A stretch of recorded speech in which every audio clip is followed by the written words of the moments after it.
Hi guys, अस्सलाम वालेकुम। तो कैसे हैं मेरे वीडियो के परिंदे। मैं उम्मीद करता हूँ आप सब खैरियत से होंगे। Lecture number 7 physics 101। सबसे पहला टॉपिक है हमारे पास वर्क। वर्क क्या होता है? आपने मैं कई बार बता चुका हूँ कि ये लिखी हुई चीजों को ऐसे देखते रहते हैं आंखें खोल खोल के और ये समझ नहीं आती। इनको समझने से पहले हमें बेसिक पता होनी चाहिए। तो हर चीज के लिए मैंने आपको बताया था लेक्चर नंबर 1 में कि 9th की या 10th की कोई फिजिक्स की बुक उठा लें। ठीक है, 9th वाली ज्यादा बेटर है, तो आपको चीजें ज्यादा आसानी से समझ आएंगी। तो बात करते हैं कि ये क्या किया और वगैरह वगैरह। सबसे पहले हम बात करते हैं कि हमारे पास एक फोर्स होती है, ठीक है, जो कि हम डे 1 से पढ़ते आ रहे हैं कि फोर्स हमारे पास, जिसको हम एफ से जाहिर करते हैं, एक फोर्स हमारे पास होती है। ठीक है, अब इसी फोर्स को अगर हम मल्टीप्लाई कर दें डिस्प्लेसमेंट के साथ, ठीक है, जो कि डिस्प्लेसमेंट है, सेंटर में ये डॉट है, ये क्यों है मैं बताता हूं, और इस सारे को हम कह देते हैं वर्क। ये है हमारे पास फार्मूला, यानी कि फार्मूला क्या है, वर्क जो है वो इक्वल है फोर्स और डिस्प्लेसमेंट की जो मल्टीप्लीकेशन है उसको हम कहते हैं वर्क। फोर्स और डिस्प्लेसमेंट का जो मल्टीप्लाई होता है उसको हम वर्क कहते हैं। इन चीजों को हमने साबित करना है और इसको समझना है कि सीन एक्चुअल में है क्या। बात समझिएगा, यहाँ पे हमारे पास हमारी वही पुरानी वाली छोटी गाड़ी जो कि हम हर रोज डे 1 से इस्तेमाल करते आ रहे हैं, और इस गाड़ी में हम यहाँ पे थोड़े 2 टायर लगा देते हैं। अब आप बात को समझिएगा कि यहाँ पे जो ये एंगल आपको दिया हुआ है ना, इस एंगल को समझाने जा रहा हूं और फिर ये सारी चीजें आप क्लियर हो जाएंगी, ये कॉस थीटा वगैरह वगैरह चीजें क्लियर होंगी। हमारे पास फोर्स, अगर मैं ये कहूं कि हमने फोर्स को ऐसे इस पे पुश किया तो ये गाड़ी बिल्कुल इसी फोर्स की सिमत में जा रही है। ये फोर्स है और गाड़ी भी इधर को जा रही है। अगर हम ये बात करें तो इस बात में कोई शक नहीं है। अगर बात करूं कि इनका एंगल क्या बराबर है, तो बिल्कुल एंगल बराबर है। अगर ये एक सॉरी, इसका यहाँ पे ये वाला लेते हैं। अगर हम बात करें कि ये और ये जो गाड़ी जा रही है बिल्कुल सेम एंगल में जा रही है, तो ठीक है, बात कोई प्रॉब्लम नहीं। लेकिन अगर मैं आपको ये बात बताऊं कि एंगल जो हमें बुक में दिया वो क्या काम कर रहा है, तो उसके लिए इस बात को समझिएगा कि जब मैं छोटा होता था तो मेरी अम्मा जो मेरे पास एक गाड़ी लेके मेरे को देती थी, ट्रक होता था, ट्राली ट्रैक्टर। हम गांव के रहने वाले हैं, तो जो ट्राली ट्रैक्टर अम्मा जान ने मेरे को लेके दिया उसको मैं किस तरह से चलाता था, ये वही ट्रक था बिल्कुल। तो मैं क्या करता था, मैंने एक लंबी सी रस्सी बांधी होती थी, यहाँ से आगे यहाँ पे एक उसका लगा होता था और मैंने रस्सी बांधी होती थी और ऐसे करके मैं उसको चलाता था। ठीक है, और यहाँ पे मैं जो है ना आपको अपनी शक्ल भी बना के दिखा देता हूँ, जो कि मैं बहुत ज्यादा खूबसूरत नहीं होता था। वैसे मैं बचपन में बहुत ज्यादा खूबसूरत होता था। तो ये मैं हूँ, और ये वैसे मैंने वो मम्मी नहीं बना दी, मम्मी एक कॉफन टाइप होता है, तो ये मैंने इसको पकड़ा होता था और ये मैं बड़ा मचक मचक करके जा रहा होता था। ठीक है, और ये मैं चला रहा था। अब बात को समझिएगा, हमने बात एंगल की करनी है। तो जब मैं इस ट्रक को या ट्राली ट्रैक्टर को जब मैं अपनी तरफ खींचता था तो क्या होता था, अगर हम बात करें कि मैंने इस गाड़ी पे ऐसे फोर्स लगाई तो ये इधर को जा रही है। लेकिन अगर मैं ये बात कहूं कि जब मैं चलता था तो मेरा जो ट्राली ट्रैक्टर था वो जमीन पे पड़ा होता था। मैं इतना लंबा ऊंचा था जितना भी था, लेकिन जमीन से ज्यादा ऊंचा था। तो इसको, ये जो गाड़ी थी मेरी, इसको फोर्स मैं इस सिमत में लगा रहा हूं, यानी कि मैं इसको इधर को खींच रहा हूं अपनी तरफ, यानी कि मेरी फोर्स की डायरेक्शन कुछ इस तरफ से है। तो ये ट्राली ट्रैक्टर ऊपर की तरफ क्यों नहीं जा रहा, ये जमीन पे ऐसे ऐसे क्यों चल रहा है? यही जो एंगल है इसी को हमने समझना है कि जब हमने फोर्स इस डायरेक्शन में लगाई, ऊपर की डायरेक्शन में, तो गाड़ी को भी ऊपर की डायरेक्शन में जाना चाहिए। लेकिन गाड़ी जो है वो मेरी रोड पे चल रही है। ठीक है, तो इसके दरमियान में एक एंगल बन जाता है जिसको हम कहते हैं कुछ इस प्रकार से हमारा एंगल, यानी कि ये हमारे पास मैंने जो फोर्स लगाई और ये जो मेरी ट्राली ट्रैक्टर या जो मेरी गाड़ी इस सिमत में जा रही है, तो इनके सेंटर में एक एंगल बन जाता था। क्या बन जाता था? एक यहाँ पे एक एंगल बन जाता था। इस एंगल को समझना है हमने।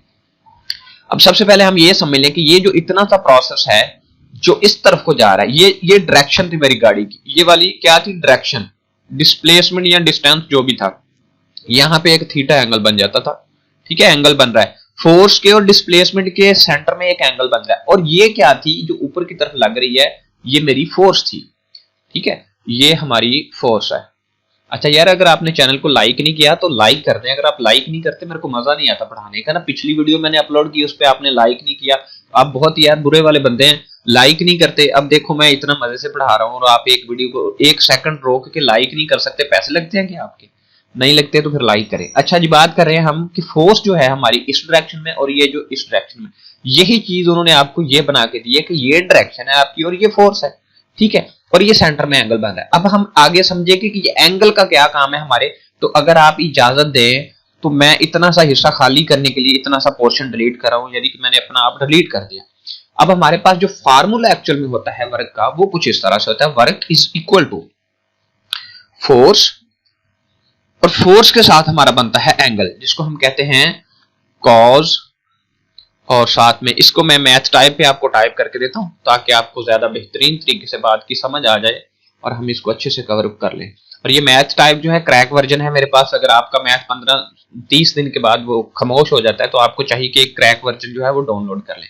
तो हमारे पास सबसे पहले जब भी हमने मैथ लिखना है तो यहाँ पे ये कोने में चेक करें मैथ लिखा हुआ है, तो मैं हमेशा इसको कंट्रोल शिफ्ट ई कर लेता हूँ ताकि ये मेरा टेक्स्ट में हो जाए। तो हम कहते हैं उसको कि जो वर्क है वो इक्वल है जो मेरे पास फोर्स है, और साथ में मैं डायरेक्ट डॉट डाल के डी कर देता हूँ, ठीक है। ये मेरा फोर्स जो है वर्क का फार्मूला है। अगर मैं बोलूं कि इसको हम अब साबित करें कि ये क्या काम करता है, तो यहाँ पे सबसे पहले तो हमें चूंकि ये साइन लगा देना चाहिए। अब हम यहाँ पे बात करते हैं कि हमारा जो वर्क है वो कुछ इस तरह से होता है कि जो हमारी फोर्स होती है उसके साथ हमारा जो होता है कॉस थीटा। कॉस थीटा लगाने के लिए मैं यहाँ पे सिंपल नॉर्मली कॉस लिखता हूँ, कॉस, और आगे मेरे को लिखना है थीटा, और ये मैंने थीटा प्रेस कर दिया, ठीक है। अब वो डॉट जो है इसको खत्म करने के लिए मैंने कॉस लिख दिया थीटा, और साथ में अगर मैं यहाँ पे मल्टीप्लीकेशन का साइन जो के साथ में हमने डी लिखना है तो ऐसा डी लिख दो, या सेंटर में हम क्या करते हैं एक ज़रब का निशान डाल देते हैं, और साथ में जो डिस्प्लेसमेंट है, सॉरी डिस्प्लेसमेंट लिखना था, और ये डिस्प्लेसमेंट हमारा एक्चुअल जो फार्मूला होता है उसी को ड्राइव करने की कोशिश कर रहा हूँ कि डब्ल्यू हमारा जो होता है वर्क वो मल्टीप्लीकेशन है फोर्स की और डिस्प्लेसमेंट की। तो जो एफ डॉट डी है, यहाँ पे हमने एफ डॉट डी, जो डी डॉट को खत्म किया, डॉट प्रोडक्ट है, और यहाँ पे हमने बात की कि जब भी सॉरी स्केलर प्रोडक्ट है तो एफ जो है हमारा इसको डॉट खत्म करके कोस थीटा और साथ में वही डी। अब ये कैसे ड्राइव हुआ, अब मजीद इसको आगे मैं करता हूँ। जो हमारा डब्ल्यू होता है वो इक्वल होता है फोर्स, इसको हम लिख देते हैं फोर्स और साथ में डिस्प्लेसमेंट, और आगे इसके बाद में हम लिख देते हैं कॉस थीटा, कॉस, और आगे हमने ये थीटा की लंबत। क्योंकि आपने जब भी ये फार्मूला कुछ अंदाज में देखना है तो इस तरह से होता है, जिसको हमने कॉस थीटा को राइट साइड पे कर दिया, जो कॉस थीटा वो एक्चुअल में फोर्स का होता है। अब हम बात करते हैं कि ये कॉस किधर से आ गया, कौन है भाई। अब हमें यहाँ पे समझना है कि कुछ केसेस होते हैं जब भी हम बात करते हैं, यहाँ पे उन्होंने मेंशन नहीं किए, तो अगर हम बात करें कि मैं यहाँ पे एक दो केसेस बनाने की कोशिश करूं कि कॉस थीटा का क्या अहम किरदार है, तो मुझे सिर्फ आप 1 मिनट दें, मैं कॉस के सारे आपको जो है ना वो लिख दूं केसेस। केस यहाँ पे हम यहाँ पे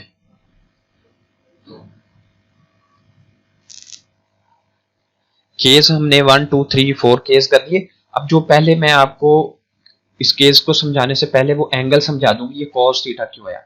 अब हमारे पास यहाँ पे एक मेरे को एक न्यू प्लेस चाहिए, न्यू प्लेस नहीं चाहिए तो मैं क्या करता हूँ, मैं यहाँ पे एक इतना सा पोर्शन जो है वो डिलीट कर देता हूँ ताकि हम प्लेस बना लें अपनी, ठीक है। जुड़े रहिएगा, बोर नहीं होना आपने, बहुत मजे की फिजिक्स होती है हमारे पास ना। बेसिकली एक्स एक्सेस और वाई एक्सेस कुछ इस तरह से एंगल होते हैं, ठीक है। आपको बहुत ही अच्छे से पता है कि इस तरह से हमारे पास ना एक ग्राफ एंगल होता है जो कि आप बचपन से पढ़ते आ रहे हैं। यहाँ पे एक पॉइंट जो है 0 पॉइंट होता है, और ये एक्स एक्सेस होता है, ये माइनस एक्स एक्सेस होता है, ये वाई एक्सेस होता है, और नीचे माइनस वाई एक्सेस होता है, ठीक है। अब बात करेंगे हम कि हमारा वो जो हमने अभी एंगल देखा कॉस थीटा ही क्यों। जब भी आप एक अच्छे ज़हीन स्टूडेंट बनना चाहते हैं तो आपने अपने जहन में एक कीड़ा बिठा लेना है। उस कीड़े का नाम क्या है, क्वेश्चन का कीड़ा, क्यों, कब, कैसे, वजह, वजह ढूंढनी हर चीज की, आपने भी साइंसदान बन जाना है। अब हमारे पास यहाँ पे एक एंगल है, ये एंगल आपने ये नहीं सोचा कि यहाँ पे ये कॉस थीटा है तो साइन थीटा क्यों नहीं, साइन थीटा है तो टेन थीटा क्यों नहीं। अब यहाँ पे हमारे पास साइन थीटा और कॉस थीटा के लिए यहाँ पे अगर हम बात करें, साइन थीटा को मैं यहाँ पे 0 कह देता हूँ, साइन थीटा, ऊपर से हमने बात की कॉस थीटा, और हमने बात की टेन थीटा। हमारे पास ये सारे थीटा साथ में मैंने लिख दिए हैं और एंगल। अब बात है कि हमारे पास जो साइन होता है ना, साइन, साइन हमेशा हमारे पास होता है, ये हमारे पास एक एंगल है, ये हमारा परपेंडिकुलर है, ये हमारा यहाँ पे एक मैं एक ऐसे ही एक बेस भी परपेंडिकुलर भी एक झूठी मुठी का ड्रा करने की कोशिश करता हूँ जिससे आपको बात समझे। इस तरह से हमारा परपेंडिकुलर होगा नीचे की तरफ, ठीक है। हमारे पास अगर मैं बात करूं कि इस साइड को मैंने कह दिया ये जो परपेंडिकुलर है इसको मैंने P कह दिया, और ये जो हाइपोथेनियस की साइड है इसको मैंने H बाय P कह दिया, और ये जो बेस की साइड है इसको मैंने बेस कह दिया। ठीक है, बेस कह दिया, और इसको जो है साथ में इस तरह से मैच करवा देते हैं। ठीक है, अब ये हमें बिल्कुल एग्जैक्ट समझ आएगी। जो साइन थीटा होता है वो हमारा हमेशा कुछ यहाँ पे लिख देता हूं मैं जल्दी से।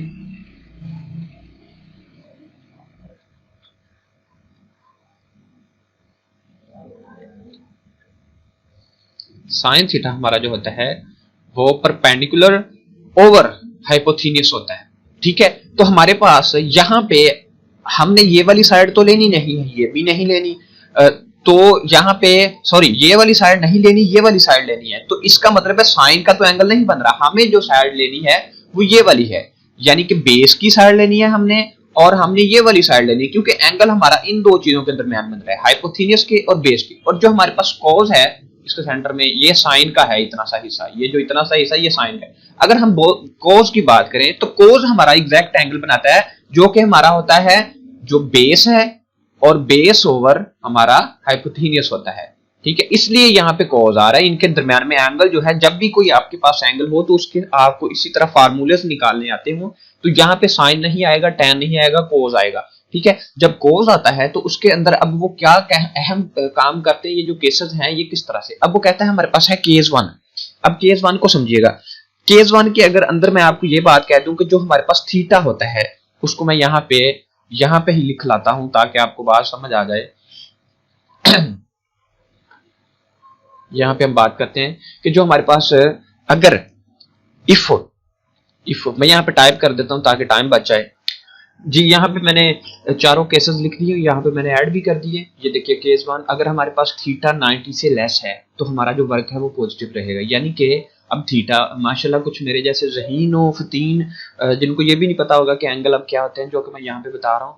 अगर हमारे पास ये वाला व्हाइट बोर्ड, हम इसको थोड़ा सा खत्म कर दें यहाँ से, और यहाँ पे मैं समझाता हूँ आपको कि अगर हमारे पास केस वन है, केस वन के अंदर अगर हमारे पास ये डिस्प्लेसमेंट है, ठीक है, और अगर 90 का एंगल होता है ये वाला, ठीक है, ये जो इतना सा एंगल है, ये मैंने जो थोड़ा सा खराब कर दिया है, इसको यहां से ऊपर की तरफ ले लेता हूं, इजी हो जाएगा। ये होता है 90 का एंगल। ठीक है, उसने कहा केस वन के अंदर जो अगर थीटा 90 से कम रहा, अगर थीटा 90 हो गया, ये 90 की डिग्री है, 90 की डिग्री की बात नहीं कर रहे, इससे कम होना चाहिए, यानी कि एंगल ऐसे हो जाए, सॉरी ये गलत लाइन लग गई, एंगल मतलब ऐसे हो जाए, एंगल ऐसे हो,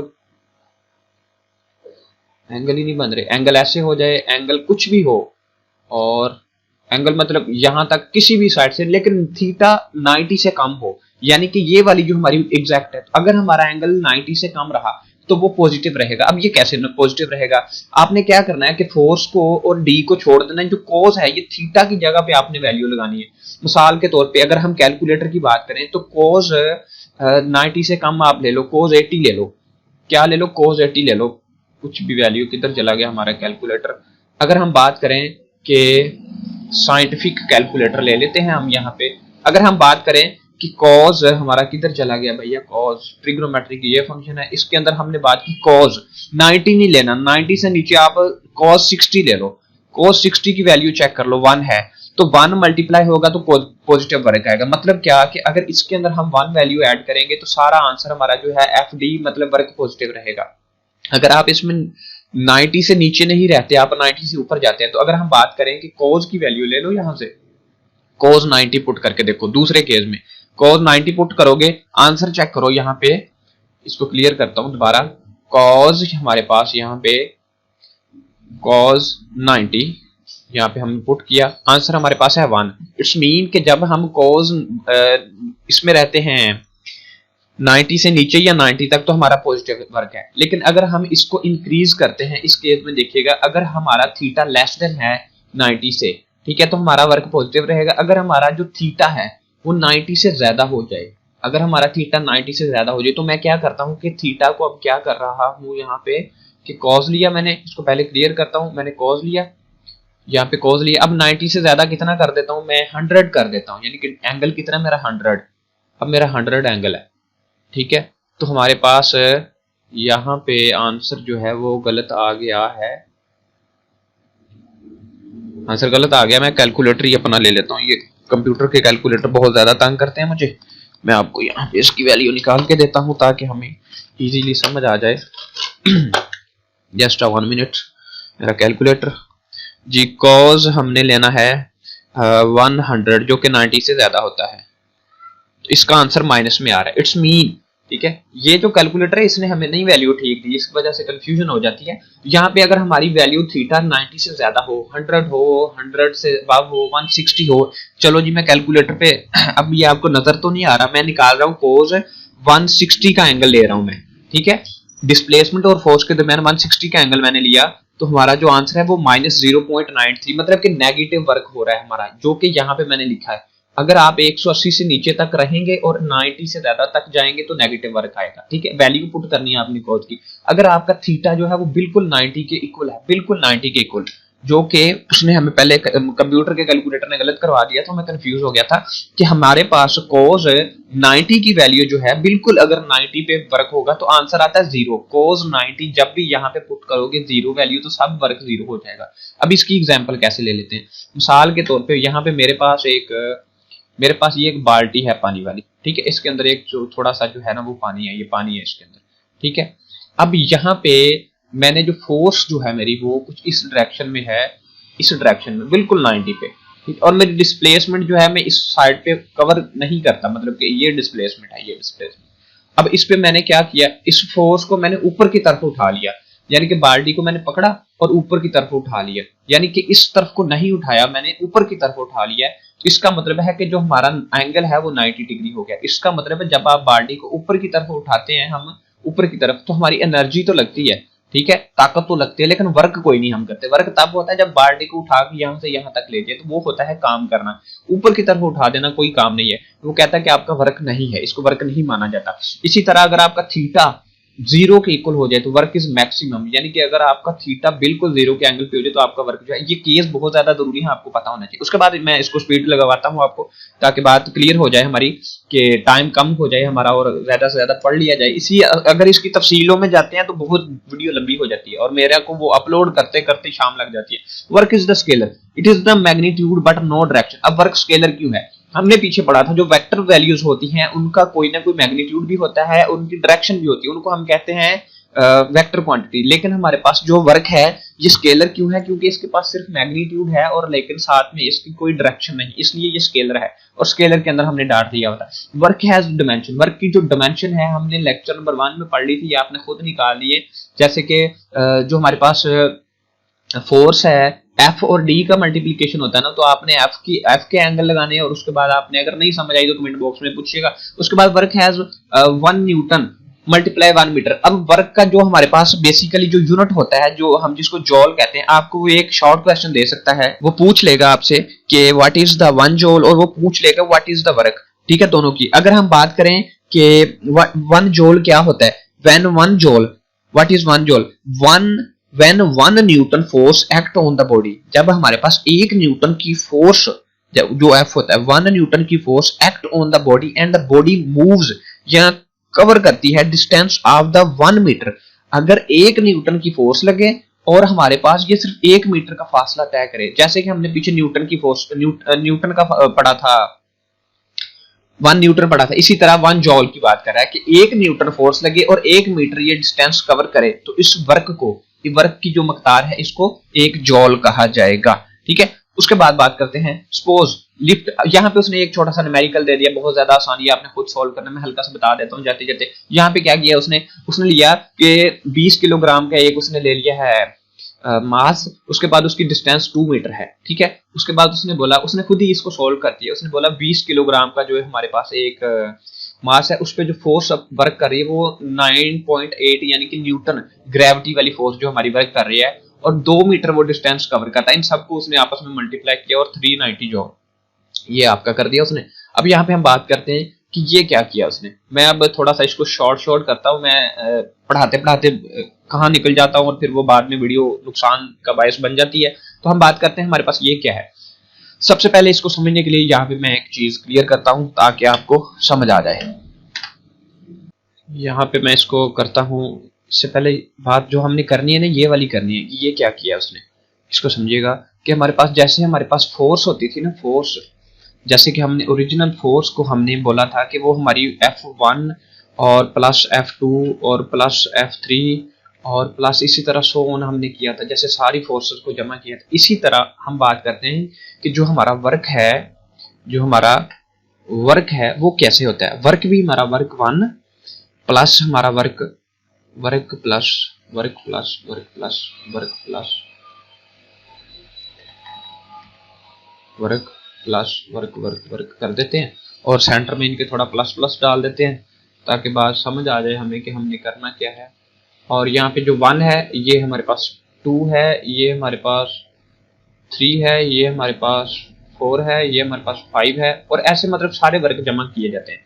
ठीक है, तब हमारा एक जो है ना वर्क बनता है। अब एक वर्क कैसे बनता है? एक वर्क के लिए हमारे पास वही फार्मूला के मुताबिक कि मैं यहाँ पे अगर ये कह दूं कि एक वर्क 1 की बात करूंगा, सबसे पहले वर्क 1 जो हमारे पास होता है वर्क 1, और ये कैसे होता है? हमारे पास वर्क 1 के लिए फार्मूला है F, फोर्स होती है, और जो हमारे पास डॉट डी होता है, डॉट डी, डॉट और डी, और साथ में डी कौन सा होगा? 1, यानी कि थोड़े से हिस्से। अगर मैं यहाँ पे साथ में ग्राफ कर, इसी तरह हमारे पास 2 का 3 का सो ऑन चलता जाएगा। अगर मैं यहाँ से थोड़ा सा हिस्सा ये पकड़, उसने डी को ना डेल एक्स बोला है, ठीक है, तो हम भी डेल एक्स लिख देते हैं। उसने क्या किया, डब्ल्यू जो है हमारा, ये जो डब्ल्यू है, ये डेल जो हमारे साथ में दिया है वो थोड़े से हिस्से के लिए उसने जो वर्क लिया है।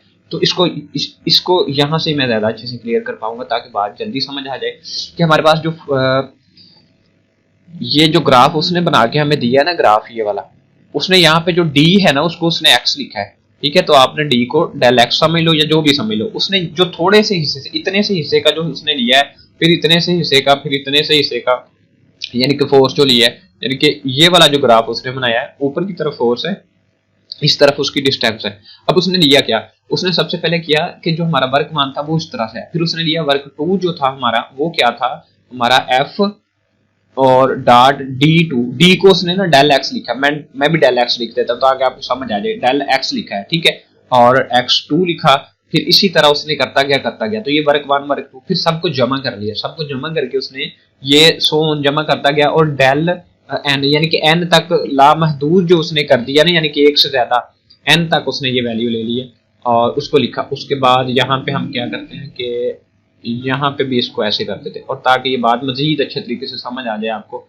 इसको थोड़ा इसका कलर भी चेंज कर देते हैं। ये बहुत ही इंपॉर्टेंट फार्मूला है कि वर्क 1 वर्क 2 वर्क सबको जमा किया, फाइनल वर्क 1। अब ये वर्क 1 कैसे आया था? वर्क 1 F1 डेल एक्स, उसके बाद F2 जो लगी थी डेल एक्स, ठीक है, उसके बाद Fn उसी तरह। अब ये उसने सिग्मा का साइन कैसे बनाया? अब इस सिग्मा के साइन बनाने इसको भी मैं बताता हूँ। उसके बाद कहते हैं एग्जैक्ट रिजल्ट कब आता है? जब जो डेल एक्स है ना, हमारी जो डिस्टेंस है, वो कहता है हम थोड़े से हिस्से की ले लें, यानी कि ये देखो उसने टोटल वर्क निकालने के लिए उसने छोटे छोटे हिस्सों में डिवाइड किया, तो थोड़े से हिस्से का जब हम रिजल्ट लेते हैं बहुत अच्छा आता है। तो उसने बोला कि जो डेल एक्स है ये अप्रोक्सीमेटली, वो कहता है 0 के बराबर, 0 नहीं सिर्फ अप्रोक्सीमेटली। उसने बोला इसी तरह जो हमारे एन इंटरवल्स हैं, वो कहता है कि हमारे ये सोन चलते जा रहे हैं इनफिनाइट लूप तक। तो ये मैंने एमएस को कन्वर्ट किया तो इसमें थोड़ा अच्छा नहीं नजर आ रहा, ये देखिए थोड़े से आगे पीछे हो गए लफ्ज, तो आपने अपनी वो जो पीडीएफ पे देखना है। अब उसने ये सिग्मा कैसे लिया और ये सारा प्रोसेस कैसे किया, इसको समझिएगा। ये सिग्मा क्या है, क्यों और उसने कैसे लिया। हमारे जो सब एन उसने जमा किए सब एन जो हमारे सब वर्क उसने जमा किए, ये होता है सिग्मा का साइन, ठीक है। सिग्मा का साइन हमेशा वैल्यूज को जमा करने के लिए दिया जाता है, यानी कि सारी वैल्यू को इकट्ठा जमा करने के लिए हमने सिग्मा का साइन लेना होता है। इसको उसने किस तरह से लिखा? सबसे पहले हमारे पास जो फोर्स है वो फोर्स है, ठीक है, फोर्स डाट हमारे पास जो वैल्यू, उसको आप डी लिख दो या एक्स लिख दो, जो भी लिख दो। फर्ज करो कि मैं उसको लिख देता हूँ कॉज का, डाट की जगह पे मैंने कॉज लिख दिया, और जो डी है उसको चलो मैं डेल एक्स ही लिख देता हूँ, डेल एक्स लिख दिया। ये वैल्यू को जमा करना। अब उसने बोला कि हमारी वैल्यू बहुत ज्यादा है, तो पहली वैल्यू जो है उसको उसने बोल दिया आई, ठीक है। आई से लेके वैल्यू जो है, आई कहां से है? 1 से लेके एन तक, ऊपर एन लिख देते हैं हम।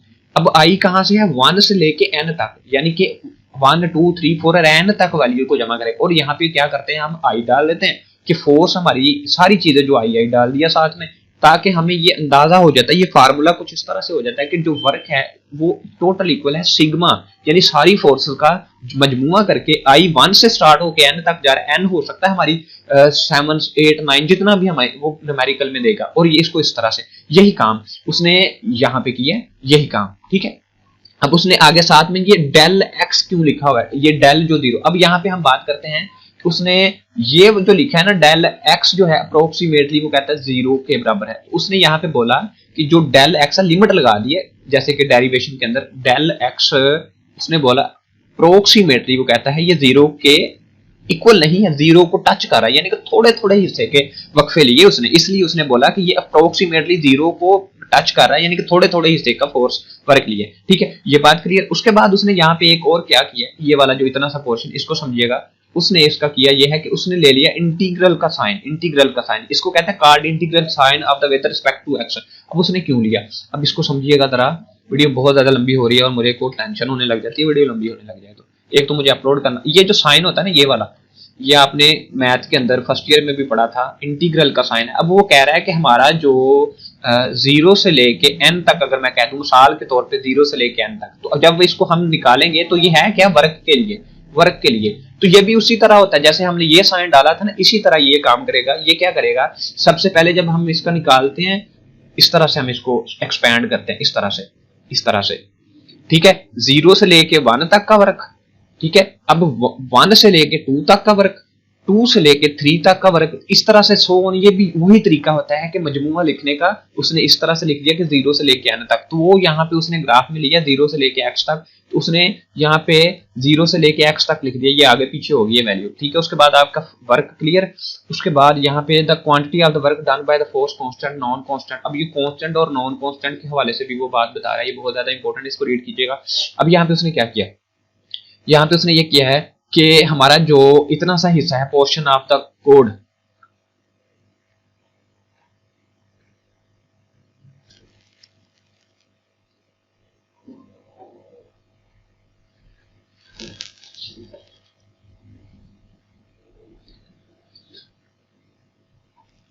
इसको उसने ये किया है कि ये देखिएगा ये 1 वर्क है, ये फोर्स ऊपर की तरफ है और ये डिस्प्लेसमेंट इस तरफ जा रहा है। उसने बोला कि जो हमारा फोर्स है ना उसको उसने बी का नाम दे दिया, सिर्फ जहां पे एफ लगना आपने बी लगा देना, ठीक है। अब यहाँ पे देखिएगा उसने 1 2 3 4 हिस्सों का जो है ना उसने डिस्टेंस लिया है, डिवाइड कर दिया, पहले हिस्से का डिस्टेंस, दूसरे हिस्से का, तीसरे का और चौथे का, सबको जमा करेगा 4 पे, 4 ऊपर आ जाएगा, 4 नीचे डिवीजन में कट के 0 हो जाएगा, यानी कि उसने ये वाला जो इतना सा हिस्सा किया है ये आप खुद समझिएगा, बहुत ईजी है। अब इतने से हिस्से भी आप खुद नहीं कर सकते। उसके बाद उसने बोला कि ये जो शेडेड एरिया का, उस यहाँ पे भी उसने शेडेड एरिया, यहाँ पे मैं क्या करता हूँ कि आपको ना इसके साथ एक ग्राफ अटैच कर देता हूँ वीडियो के एंड पे, आपने अगर आप समझना चाहते हैं तो वीडियो के एंड पे थोड़ा सा मैं ना इसको मजीद एक्सप्लेन कर दूंगा, क्योंकि जो बच्चे मोटा मोटा समझना चाहते हैं, शॉर्ट लेक्चर लेते हैं, उनका काम कवर हो जाए, फिर एंड पे हम थोड़ी डिटेल मजीद देखेंगे।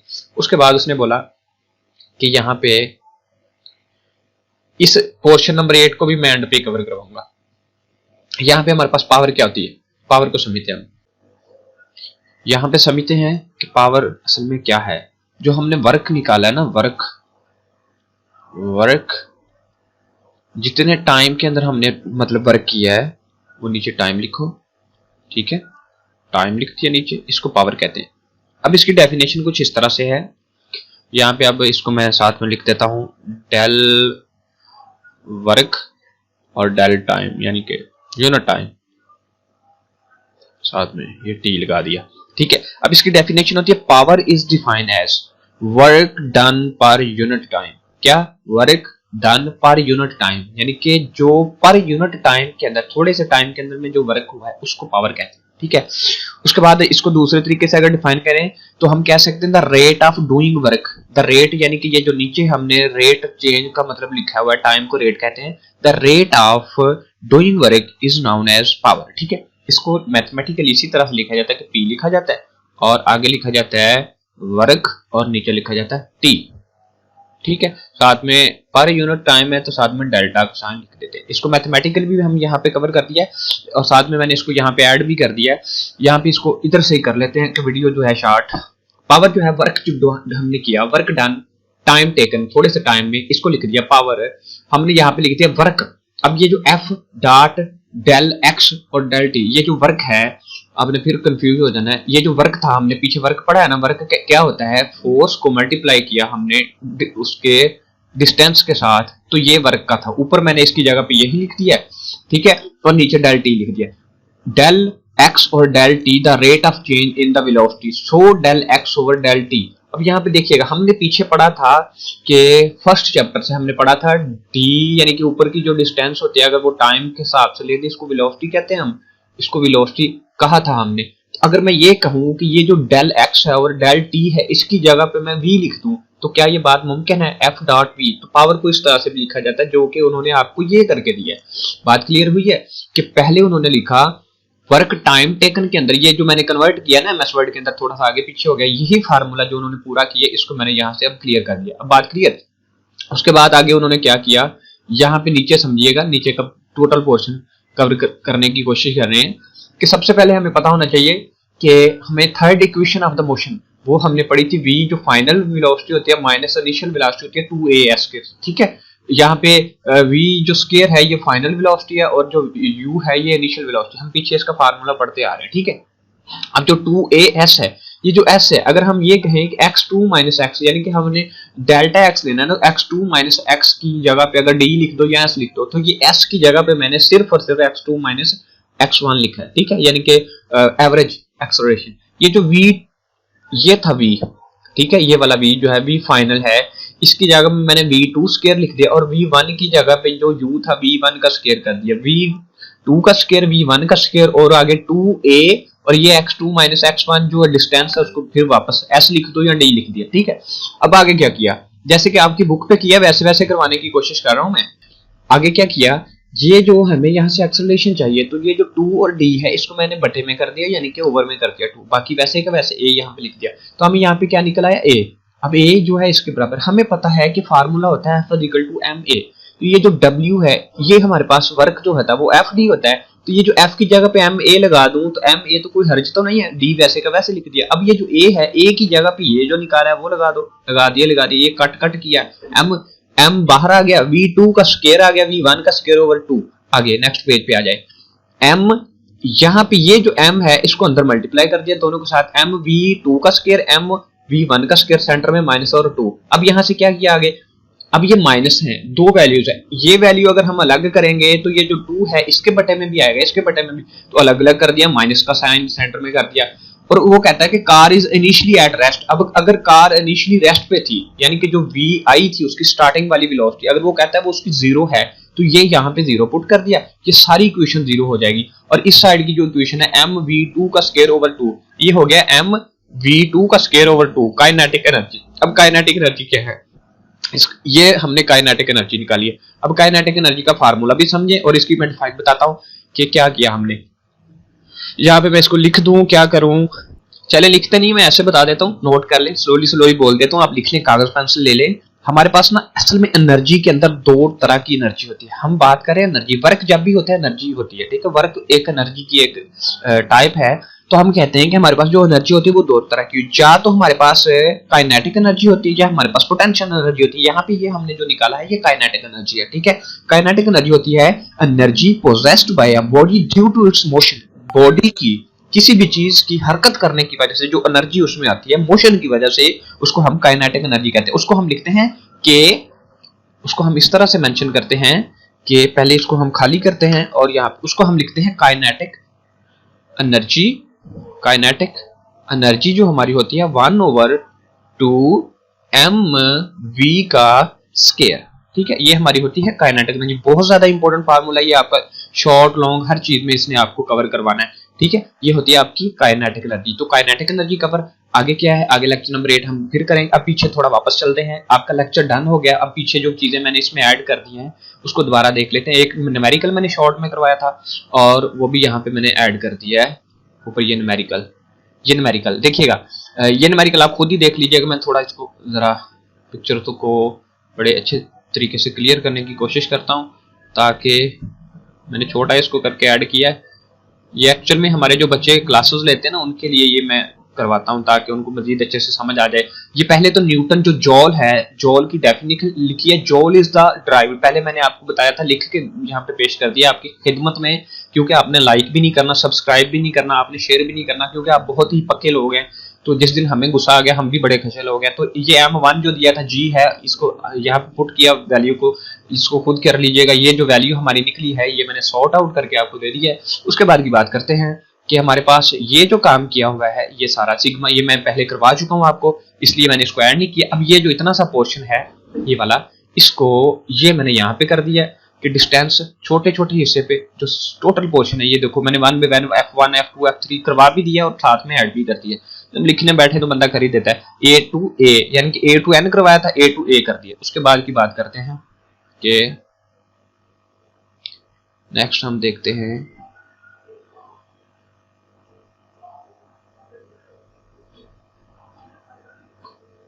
ये आपका लेक्चर तकरीबन डन है। मुझे उम्मीद है आपको अच्छे से समझ आ गई होगी। अगर आपको समझ नहीं आई तो फिर आपको कभी समझ नहीं आनी। 9th की बुक पकड़े और उसको अच्छे से कवर करने की कोशिश करें। आई होप सो दैट कि आपको ये वीडियो अच्छी लगी होगी। मैं बहुत ज़्यादा स्ट्रगल करता हूँ, आपको भी चाहिए लाइक करें, दोस्तों के साथ शेयर करें और ज़्यादा से ज़्यादा व्यूज़ मिले और हम नेक्स्ट लेक्चर को कवर करें। मिलते हैं अगली वीडियो में, तब तक के लिए इजाज़त दें। अल्लाह हाफिज़। अल्लाह ने के बाद सब्सक्राइब भी कर लो, लाइक भी कर लो यार, लाइक करना चाहिए हर बंदे को।